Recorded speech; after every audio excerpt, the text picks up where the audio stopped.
Memory is a process, ladies and gentlemen. It involves bits and pieces of information being continually interpreted and continually reinterpreted and continually reconstructed during the course of the remembering.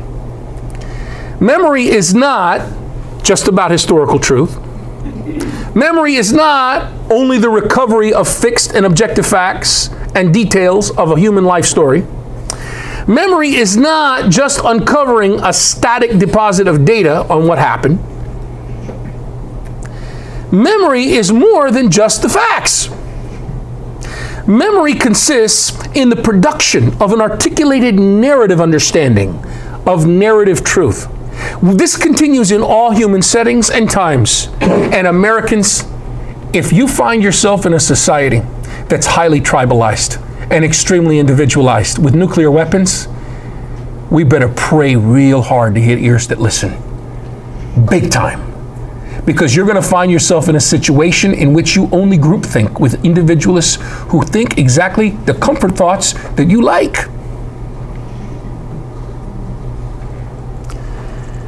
Narrative truth. The Bible is all true, and some of it actually happened. This is as old as the caves, folks. Older. This is what the feeling you have when you grasp this is the feeling that our ancestors had 50,000 years ago, when our culture was one with the Aborigines, when we sat on caves going into ASC experiences. Inspiration does not make the Bible factual. Gospel memory is both like and unlike TV news shows. The memories in the Gospels handed down to us are updated and edited memories. In this sense, we find similarity between the Gospels and television news programs. In this sense. Television news broadcasts are not only facts, they're shows. I hope you understand, especially when you listen to like Dateline, you know? He said, I hope you understand that if you're watching CNN, especially if you're watching other certain news program things, you're watching a show, okay? It's a show. Especially if they start on other programs internet-wise talking about reptile men. You're really watching a show then, okay? Particularly bad show. Anyway, they present interpreted news in a format that is primarily entertaining. The concern of these news shows is not what really happened, but rather with the usefulness of what news editors think really happened. Presented to you in a manner good for the viewer, you in your time, social settings, and geographical location. Watch news programs in different parts of the country and you see what I mean when you go traveling through the country. However, news shows are not for the people producing them. They are rather for the viewers, outsiders to the circle of news people. They're not insider shows. In this way, TV news shows are unlike the Gospels, because the Gospels were documents for insiders.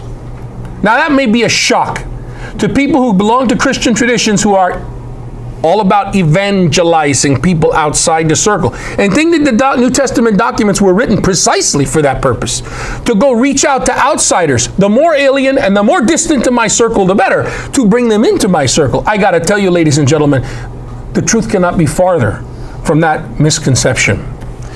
Gospels tell the story of Jesus as relevant to the Jesus groups in which their authors belong.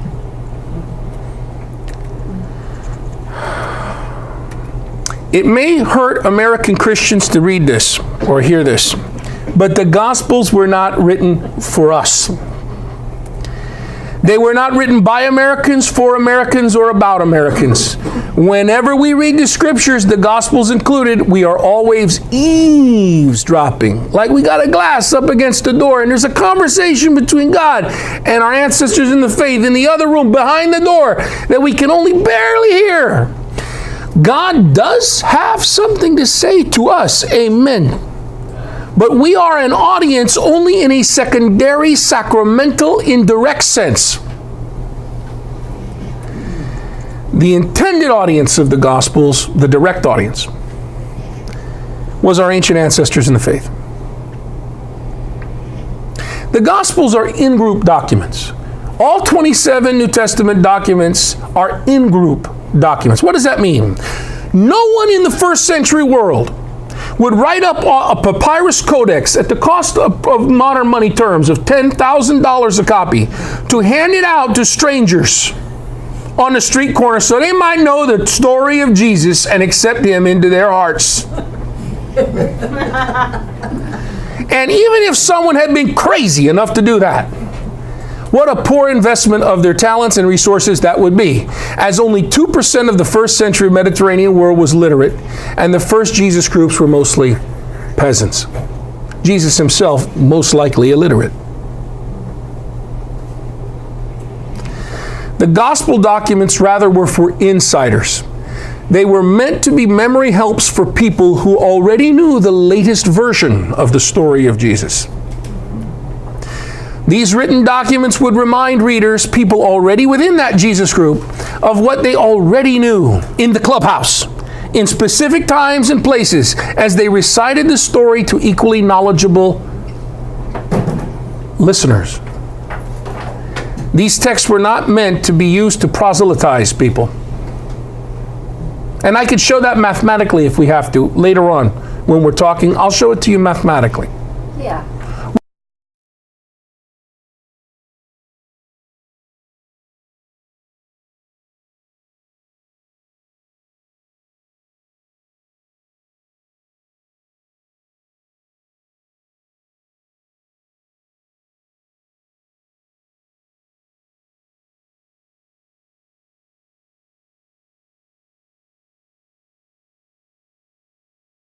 We know how many bishops there are in the time of Constantine. The bishops he called to Nicaea.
So when you look at that, the very low, very slow growth rate, annual growth rate that goes on, points to homophilous communication, meaning Paul isn't going out talking to a bunch of strangers, getting a bunch of strangers to come in. That's heterophilous communication. I'm communicating to people on my same social status. Not till Constantine comes in, then all the Gentiles come pouring in.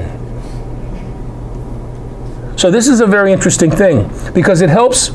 When you eat sushi and you have a little bit of the ginger, it helps clean the palate of erroneous ideas concerning what we thought the activities of these early Jesus group people were about and how they've been romanticized by later generations. you know, like this generation and its athletes.